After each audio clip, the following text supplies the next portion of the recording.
The perils of prosperity and civilization seems like a strange topic to talk about.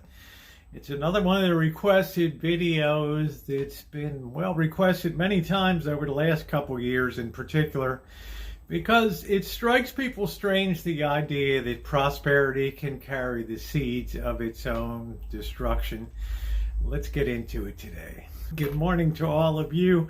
Wearing green today because we're talking about money and prosperity and civilizations that get so far beyond the first, second standard deviation of normal economic prosperity that, well, in the end, something has to give. Most civilizations through history that have had left a remarkable mark on history have been ones that have achieved greatness, often in the way of economics or generation of wealth. We think of Egypt, we think of the Phoenicians, we think of the Venetians, we think of empires, we think of the Byzantine Empire in Constantinople and the opulent wealth, and well, especially the Roman Empire, and recently over the last couple hundred years, what we call the Western civilization empire, crowned by really the United States, especially today. But each of them also failed in a remarkable way too, because as prosperity grew, either through trading or conquest of territories and manufacturers, and with the growth of the Industrial Revolution and things like that, money and economics became more decentralized and wealth creation became more and more widespread, meaning it wasn't just focused on agricultural production, which was the big thing in medieval days, but it broke the mold, so to speak, when Western civilization advanced in the Golden Age, the Age of Enlightenment. And suddenly man learned to harness nature and to do things with the water wheel and power. And the Industrial Revolution came in, and with it, the ability to make mass manufacture consumer goods, which led to the creation of, well, desires way beyond just where the next meal's coming from, or, getting a nice new bowl set for your kitchen or something like that. It allowed us to think beyond just survival and move into a mindset where we could have a higher standard of living beyond that available to, say, a medieval serf or somebody just pounding out the soil for a living in the Middle Ages. In fact, when most of us think about the Middle Ages, we have this image of somebody sitting in a darkened room, mud hut or something like that, maybe something cheaply made of rocks, with a hearth and everything just with a coating of dirt, one mean pot over a fireplace, and just, well, the sun never shines and it's always grimy no matter what you do. But things change dramatically when civilizations advance, they prosper, and then they pass away for the most part. And sometimes, rarely through history, we reach those moments where the combinations on the lock of prosperity line up so perfectly that it almost seems providential by nature, providential by God, that this prosperity happened. And it can reach a point in some countries where we can say something like, God blessed America, or something like that, because things lined up so perfectly that people began to think of prosperity as a birthright in the United States as it ascended, particularly in the industrial age from, say, post-Civil War in the 1870s, late 1860s through, well, the 1950s. Something very unusual happened. What happened was 2 world wars in close chronological order to each other. The First World War laid waste to a lot of Western Europe, sucking in a lot of manpower, sucking in a tremendous amount of resources, a tremendous amount of death, destruction on a scale that had been unknown in the world before the Great War. And as a result of that war, finances, the monies that were available, much of that, and indebtedness was used to finance war materials. There was also borrowing from overseas. War costs money. And as a result of that, World War I, we had Germany that was basically on its back and had terms of peace dictated to it. They were almost impossible for Germany to make good on war reparations and things like that. And France was decimated. England was depopulated to a great extent by males, and the whole feature of a once prosperous Europe was suddenly thrust into a situation where want, especially in places like Belgium and Alsatian territories, Lorraine, France, Germany, into some of the Balkan countries, well, it became a very real thing. And a lot of people, believe it or not, starved to death in the wake of World War I. And, well, much of the civilized world said, well, good riddance, okay? Especially to some of you that were defeated by war. But you have to remember, the United States, there was never any battle fought on American soil in World War I. Yes, we did participate overseas and send our soldiers over in 1917, and they fought very well until the armistice was signed on November 11th of 1918. But the real winner in World War I was really the United States of America, because it built up a huge industrial base to fuel the war under the urging of President Woodrow Wilson, and under the total focus to defeat the enemies in Europe. A huge machine of industrial production was created. It basically lifted America out of an agricultural / industrial powerhouse to become more of an industrial powerhouse with factories in the Midwest and ports on the East Coast. It became fantastic. Okay, but it did not fundamentally change society. Because after a number of years in the 1920s, as the world began to try to return to normal, well, some places stayed very depressed and abnormal, particularly in Germany, which struggled under war reparations. Society decayed. It became morally corrupt. It became a mess, particularly places like Berlin. And, well, people just felt defeated, and they adopted the attitude, well, eat, drink, and be merry, for tomorrow we die. We know that Hitler rose to power precisely because those elements were in place at that particular time, of that give-uppiness and that feeling of we just don't matter anymore, right? The lack of pride in being German in particular really shone through. And it was really Hitler who pulled the defeated Germany together and said, you know, we can do better than we're doing. Of course, we know the outlandish activities of Hitler and the way his thinking was influenced very much by thought in Germany. His own thoughts in World War I and his own efforts, his own horrible gassing and temporary blindness, his own thoughts on the supposed Jewish contribution to the defeat of Germany in World War I. But he was also heavily influenced by eugenics from the United States. People that believed that you could make a better human being. People like Luther Burbank, who had worked almost exclusively with plant genetics and plant science. People like Margaret Sanger and others that believe that you breed a better human being by being selective with the process of it.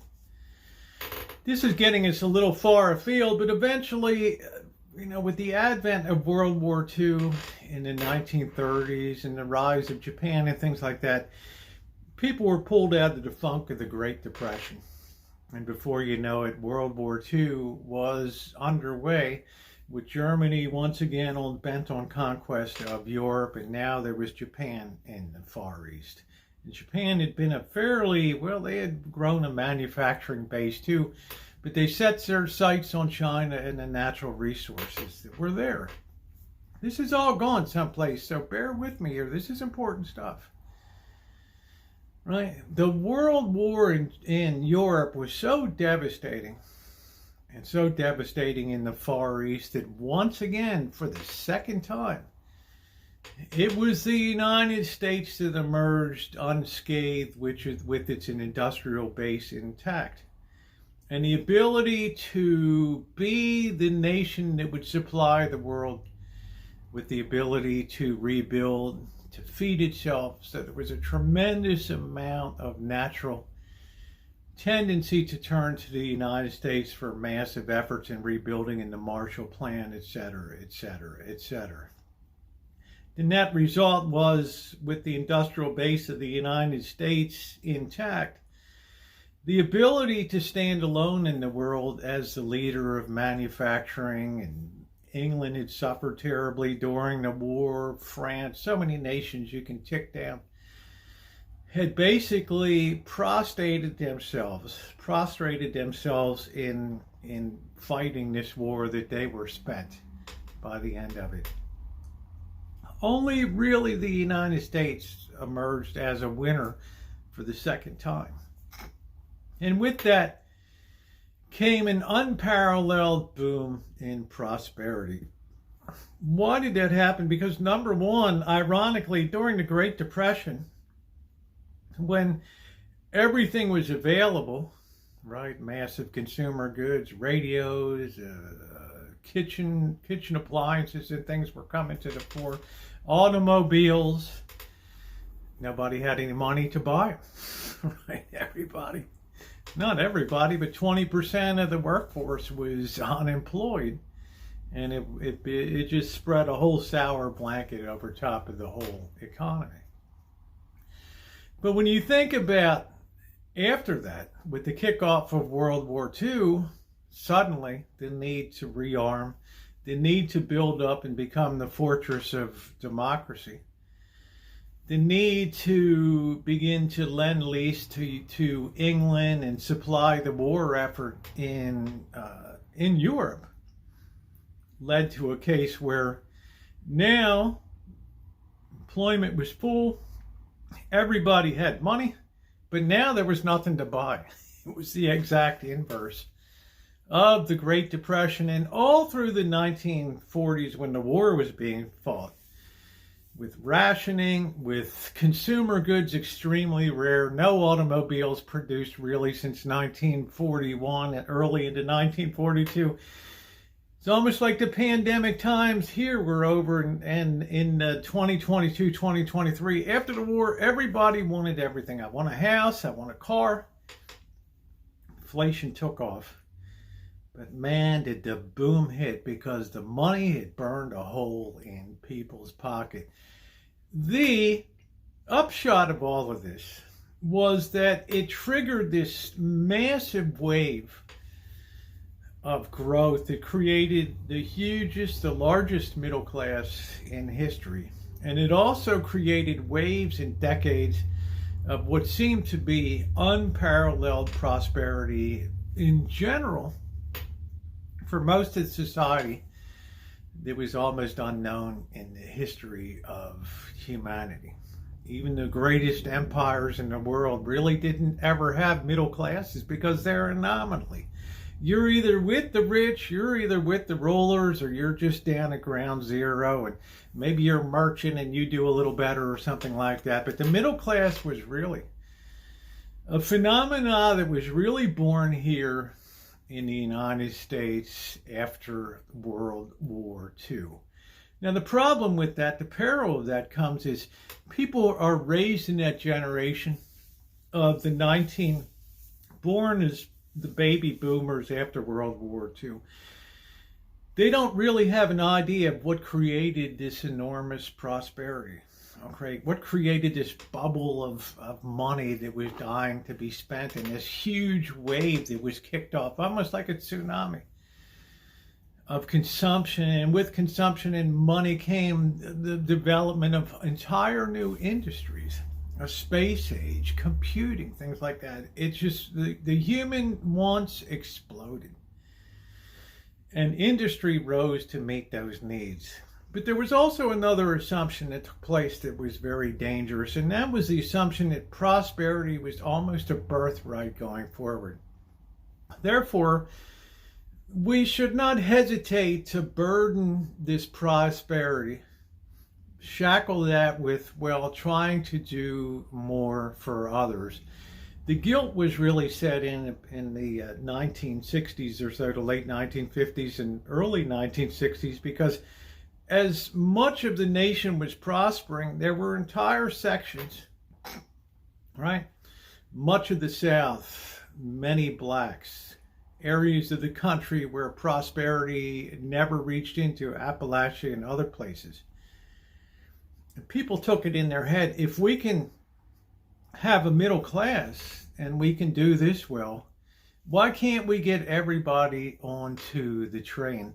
So for the first time, they took government monies from the Treasury and taxation, passed legislation in Congress to try to do things to address the economic inequalities of why some people seemingly don't succeed. No real thought about the composition or makeup on it. We got to put everybody on the train to success. It's a very noble thought, right? It's a very noble thought, but it's very wrong-headed in a long ways, because in the main one being that prosperity is not a given forever in any particular society. And once you start a program, it has people with the idea that government can now serve their economic needs instead of their security needs of defense and things like that. You start to create this massive snowball effect where succeeding generations lose track of the idea of what government should be and start to transform it into what they think government must be. And they start programs, particularly things like the Great Society, that start to funnel monies into inner cities and into programs that over time become impossible to regulate. They become impossible to measure in terms of their effectiveness, and they become downright ineffective because it's not a natural consequence of people rising. It's a consequence of people maybe feeling guilty and saying we have to lift up others. And instead of the instrument of the individual reaching out or churches reaching out, for the first time in the history of the world, it now becomes a function of government to lift people up. And once started down this road, that snowball gathers a lot of snow on it. And before you know it, we're in a situation where we're engaged in things like that have never been known in the world before. And this is not to say that they're not good things and they don't benefit a lot of people. They're unique to the American sort of experience, and, well, they've taken root in some of the world. Before the Townsend Act in 1935, that President Roosevelt signed into office, there was no Social Security in America. There was no unemployment insurance. There were so many things that didn't exist. Housing and urban development. There were so many programs that didn't exist, that came into existence to help. But what they did in a lot of cases was begin to set the attitude in some people's mind and the thought in people's mind that responsibility for economic success and making my way in the world is not so much my responsibility anymore as the government's responsibility. So what happens is we created this culture of dependency out of a culture that before Roosevelt took office in March of 1933, nobody turned to the federal government for anything. If you contrast that today, everybody turns to the federal government basically for everything that happens. Forgiveness of student loans, tens of billions of dollars, right? Larger and grander economic programs and proposals for spend money and to help people.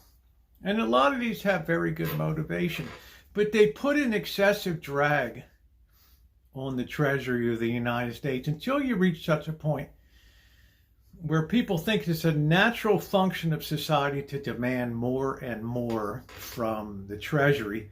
And as they demand more from the Treasury and they become fulfilled in their desires, they lose a lot of the personal initiative to take responsibility for their own well-being and their own success in the world.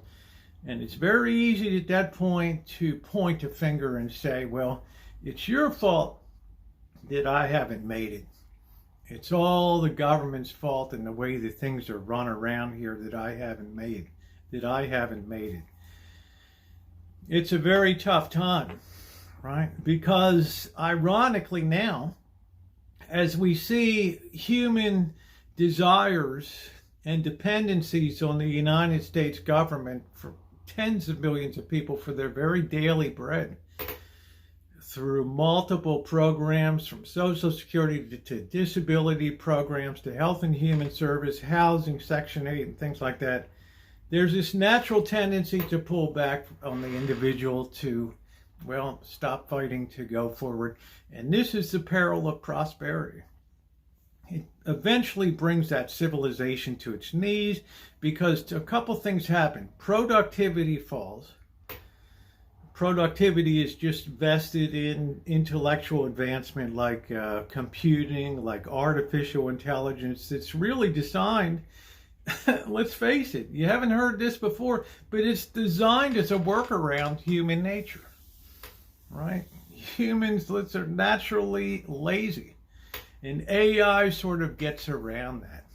We see today for the first time in history that we have a nation where unprecedented in the history of the world, the idea is in people's heads that they don't have to work for their daily bread. It's the government's responsibility to support them, or else they check out of the system altogether, thoroughly convinced that some cavalry of government help will come along and lift them out of their misery and put them on the road to, well, having what so many in society before have had. But what happens when it reaches the point that government can no longer afford that? Well, sadly, as I said, you have the most people dependent at the absolute worst time. And we've climbed up this basic wall of what's now turning into a speculative frenzy on Wall Street and places like that. When that busts, which it will, because every prosperity boom has always been followed by a bust, the question is, how will the nation pick up the pieces? Where will the money come from this time to take care of our needs, particularly since we are in a world economy? This truly is the peril of prosperity. You lose the thrift element, the idea of saving, because you don't need to anymore. You disincentivize yourself because somebody else will take care of us. And we lose the forward progress of the nation. And infighting starts to begin on the resources that are left. And civilization begins to tear itself apart. One of the main reasons, might sound ugly, is people have too much time on their hands, right? Too much time to consider, and that's the real peril of prosperity. It pulls people away from their knitting long enough to look around and see, well, maybe we should do this, maybe we should do that, maybe we can do this, maybe we should spend money on that. And inevitably, it's monies that are directed to where the people want them to go and not where it's economically earned. And therein lies the problem. Because ultimately, at the end of it all, we create a class and an enormous population of people that can eventually do nothing to support themselves. They're undereducated, they lack incentives, and they don't have the tools necessary to move forward, and they no longer have the opportunities to. And that, my friends, is a real cauldron of problems for the future.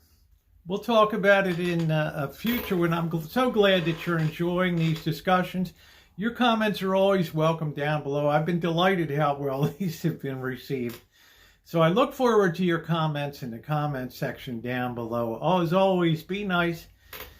And if you're not subscribed, subscribe and hit that bell for all notifications. And I will see you guys on the next video. Remember, prosperity always carries the seeds of its own eventual destruction. Why? Because people can never rise above their basic human natures, and they commit the same mistakes over and over and over again. Hey, we're human. Thanks for watching, everybody.